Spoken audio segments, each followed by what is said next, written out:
اعوذ باللہ من الشیطان الرجیم بسم اللہ الرحمن الرحیم۔ میں آپ کا دوست بھائی نعمان بٹ اور میرے فیس بک اور یوٹیوب پہ جتنے بھی لوگ ہیں، میرے بھائی ہیں، بہن بھائی جو میری ویڈیوز کو دیکھ رہی ہیں، اللہ تبارک و تعالیٰ سبحانہ و تعالیٰ سے دعا کرتا ہوں کہ تمام کے والدین جو زندہ ہیں انہیں صحت یابی اور عافیت والی زندگی عطا فرمائے، اور جن کے والدین فوت ہو چکے ہیں اللہ پاک ان کی آخرت کی منزلیں آسان فرمائے اور مغفرت فرمائے۔ جیسا کہ آپ کو پتہ ہے کہ میرا موضوع ہمیشہ قرآن و حدیث کے حوالے سے ہی ہے، آئیڈینٹی آف اسلام کے حوالے سے ہی ہے۔ آئیڈینٹی آف اسلام کیا ہے، اور ہمیں اپنی طرف سے کوشش ہے کہ لوگوں کو میں جتنا ہو سکتا ہے کہ اسلام کے حوالے سے کچھ نہ کچھ اپنی اس دور میں، دجالی فتنوں کے دور میں کچھ نہ کچھ بتاتا جو فرقہ واریت سے ہٹ کے، جیسا کہ قرآن پاک میں سورۃ آل عمران میں اللہ پاک فرماتے ہیں وَلَا تَحْسَبُنَّ الَّذِينَ قُتِلُوا فِي سَبِيلِ اللَّهِ أَمْوَاتًا بَلْ أَحْيَاءٌ عِندَ رَبِّهِمْ يُرْزَقُونَ، کہ بے شک اور وہ لوگ جو اللہ کی راہ میں شہید ہو چکے ہیں انہیں ہرگز مردہ مت کہو، خیال مت کرو، وہ تو زندہ ہیں اور اپنے پروردگار کے ہاں رزق پا رہے ہیں۔ مطلب قرآن کی آیات میں اللہ پاک معاف فرمائے، کوئی غلطی گستاخی کوئی اس پہ غلطی ہوئی نہیں ہوئی تو وہ اللہ پاک سے میں معافی چاہتا ہوں۔ یہ قرآن کی آیات میں اللہ پاک نے شہداء کے حوالے سے یہ کہہ دیا۔ اسی طرح شہداء کے حوالے سے ہماری پاک آرمی بھی شہداء کے ہی لسٹ میں آتی ہے۔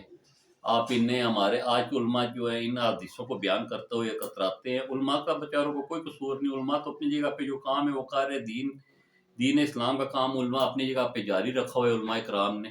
جن کچھ اسکالر اور یوٹیوب پر جو ہے آج کل کے دور میں وہ علماء لگایا اور مولوی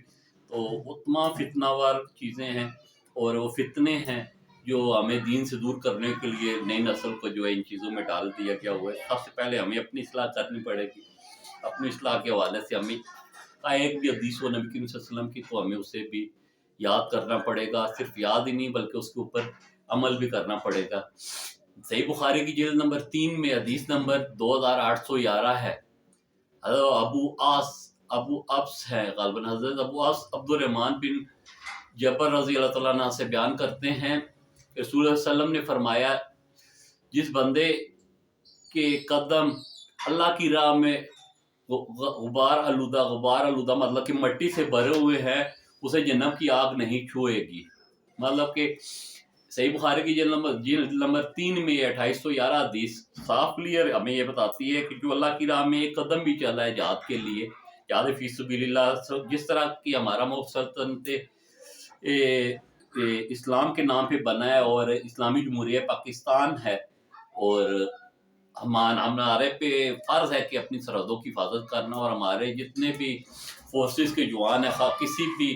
فورسز کی ہیں، وہ آرمی ہے، پاک آرمی، ایئر فورس ہے، نیول ہے، کسی بھی فورسز کے جوان ہے یا پولیس ہے، کوئی بھی ہے جو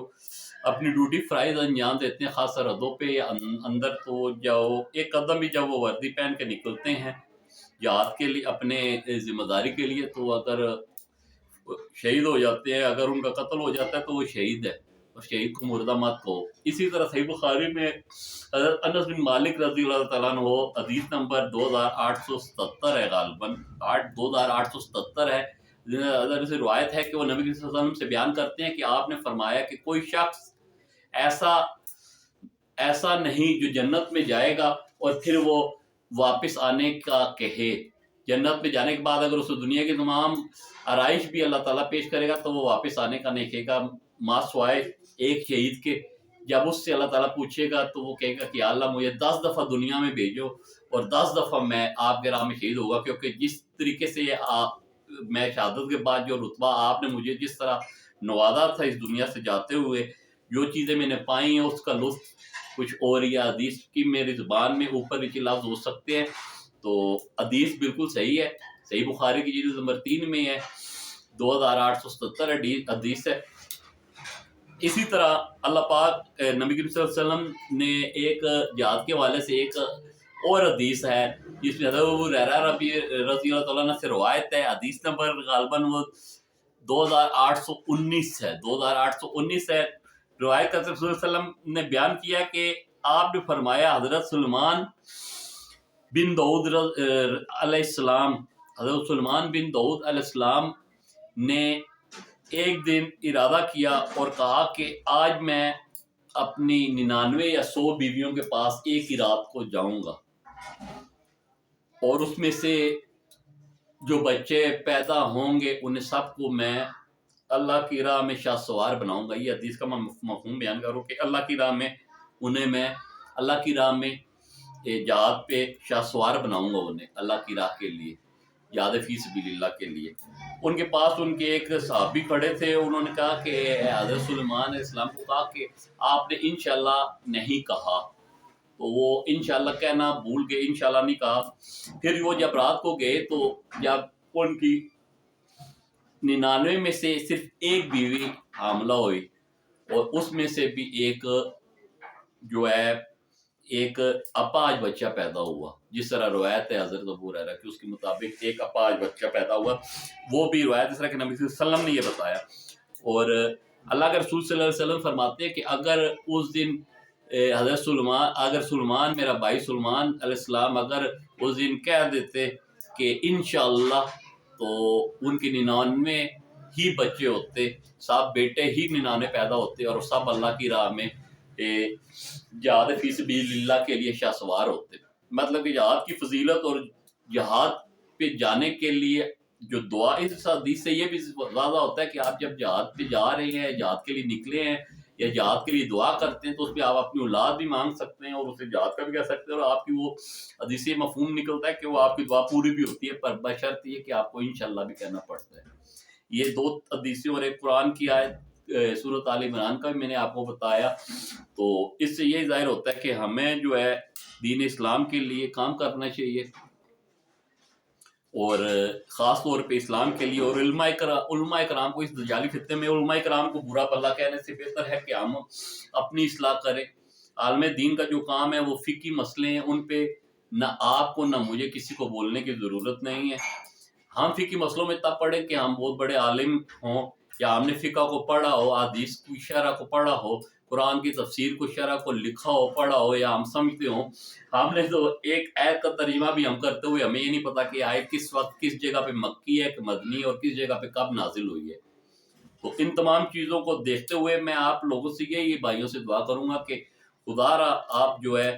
یہ یوٹیوب کے اوپر آج کل جو آپ کے موٹیویشنل اسپیکر بنے ہوئے ہیں, اور زیادہ تر اس کے علاوہ جو کچھ علماء بھی ہیں جو آپ کو مختلف حوالے سے گفتگو کرتے ہوئے نظر آتے ہیں, ہر طرح ہر آدمی ایک اسکالر بن کے اس کی گفتگو کا میں جتنا بھی یوٹیوب پہ سرچ کرتا ہوں دیکھتا ہوں, تو ابھی رجب کے کنڈے آئے ہیں اس حوالے سے لگے ہوئے ہیں. کوئی ہاں جی یہ حضرت امیر معاویہ رضی اللہ تعالیٰ عنہ کے حوالے سے ہے, شیعہ فقہ نے ان کی خوشی میں مناتے ہیں, جبکہ امام جعفر کی پیدائش بھی نہیں تھی. مان تو نہیں, پر میں سمجھتا ہوں کہ کوئی بھی فقہ کسی بھی چیز پہ کوئی بھی اگر کوئی کچھ کر رہا ہے کوئی بھی ہے, تو ہمیں اس سے نہیں, ہم سے آپ سب سے پہلے یہ بتائیں کہ اگر کوئی نماز ہاتھ کھول کے پڑھ رہے بند کر رہے, فیدین پہ مناظرے ہو رہے ہیں. اس کے علاوہ اللہ کے رسول نور تھے کہ بشر تھے, ابھی تک یہ ٹاپک یوٹیوب پہ آپ کو نظر آئیں گے. پھر مختلف قسم کے اسکول آف تھاٹ آپ کو نظر آئیں گے. میں اصل میں یہ آپ کو یہ بتانا چاہتا ہوں کہ یہ پوچھنا چاہتا ہوں کہ آیا ہم نے مرنا سب نے, ہم نے آگے کی تیاری کیا کی ہوئی ہے. اگر قبر کے اندر تو یہ سوال ہوتے ہیں کہ آپ نے جی کس اسکول آف تھاٹ سے آپ کے وہ تھے, کس امام کے پیروکار تھے. اگر کوئی یہ کہتا ہے کہ اگر فقہ حنفیہ کے اندر بھی ہے تو جعفریہ ہو گئے, فقہ حنفیہ ہو گئے, اہل حدیث ہو گئے, کسی بھی اہل سنت و جماعت کے اندر تو سب آتے ہیں, کسی بھی فقہ سے کوئی بھی تعلق رکھتا ہے, اگر ان کے فقہ کے حوالے سے سوال ہوتا ہے تو پھر تو ٹھیک ہے. اگر ادھر سوال ہوتا ہے کہ من ربک من نبی من دین, 3 سوال ہوں گے, اس میں کوئی آپ کا فقہ ہے کسی چیز کا تعلق نہیں ہے. اور من ربک بھی وہی کہے گا کہ جس نے اللہ پہ پورا یقین رکھا ہے اور اللہ پہ ایمان لایا ہے, اور من نبی بھی وہی کہے گا, اس پہ میں تفسیر پہ کسی دن آپ کے ساتھ گفتگو کروں گا, جو نبی صلی اللہ علیہ وسلم کی سنت پہ جس نے عمل کیا ہے. تو یہ چیزیں ہیں کہ اگر ہم نے ان میں سے اللہ کے رسول کی ایک حدیث کو بھی نہیں اپنایا, تو ہم اپنے آپ کو اگر یہ کہیں گے کہ ہم فقہی مسئلوں میں پڑھ جائیں, تو میں سمجھتا ہوں کہ فقہی مسئلوں میں پڑھنے کے بعد آپ کو جنت کی بشارت مل جائے گی,